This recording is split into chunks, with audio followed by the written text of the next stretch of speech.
Meanwhile, opposition mounting for the president's health care law, but is there really no alternative, as Democrats say? At least they used to say, well, we're going to replace it with something better.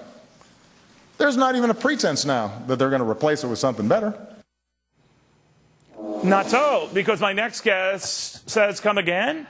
Congressman Tom Price has been pitching his own plan way before we even had Obamacare as a dream. The congressman joins me now. But that is the rap, as you know, Congressman, that Republicans are good at tearing down, offering nothing in return. You've had this out there. You've been ignored.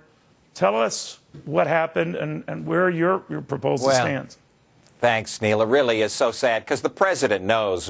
We've explained to his administration and to others. The president knows that there are other alternatives out there. Alternatives that put patients and families and doctors in charge, not Washington, D.C. Our proposal, H.R. 2300, is a comprehensive piece of legislation that would get folks covered with insurance that they want to buy for themselves, not that the government forces them to buy, solves insurance challenges like portability and pre-existing, and saves hundreds of billions of dollars, does all of that without raising your taxes a penny, and doesn't put Washington in charge of a thing. So there are wonderful, positive alternatives. To have the president continue to say that is just not true, and he knows it's disingenuous when he says it. All right, now I don't know if he's referring to your plan or not even discussing your plan, Congressman, but he says that Republicans are perfectly fine with going back to the days when the uninsured had no option. Does your plan provide options for the uninsured?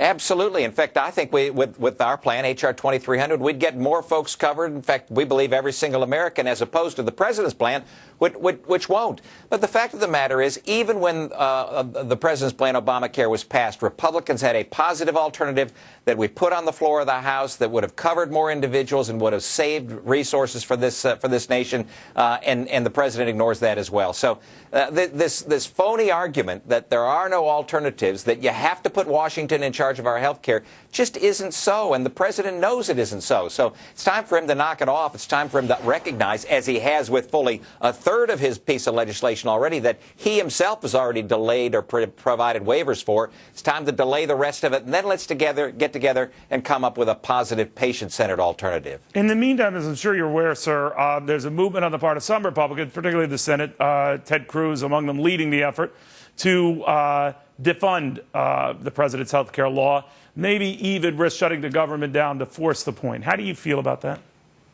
Well, I think the goal that we ought to have is to make certain that the American people never have to live under this law. Now, whether that's in the continuing resolution and defunding it, whether it's in the budget, the debt ceiling debate and defunding it there, or delaying it for a year, whether it's in a sole piece of legislation by itself, it doesn't make any difference to me what the tactic is, as long as we get to the goal. And the goal ought to be that the American people ought not have to live under this law, because it's a bad law, yes, but it's going to, as a physician, I can tell you it's going to harm the quality of health care in our country. I'm not willing to stand by and let that happen. But you seem to be drawing a line at pushing this to shutting down the government to force the point. I don't think you necessarily need to do that. If that's all that we had in our armamentarium, then sure, I'm there. But that's not all we have. In fact, I'm a plan A, plan B, plan C, plan D guy. Yeah. You got to have alternatives. And I believe that the administration is going to recognize, once they see that the rollout of these exchanges on October 1st isn't going to work well, I believe that it's very possible that the administration will say, look, why don't we delay this a year? And we would say, that sounds like a good idea to us. It's what we've been calling for. And we may actually be able to do this in a bipartisan way, which certainly would be welcome to the American people. Congressman, Doctor, thank you very, very much. Thanks, Neil. Meanwhile, what is the jury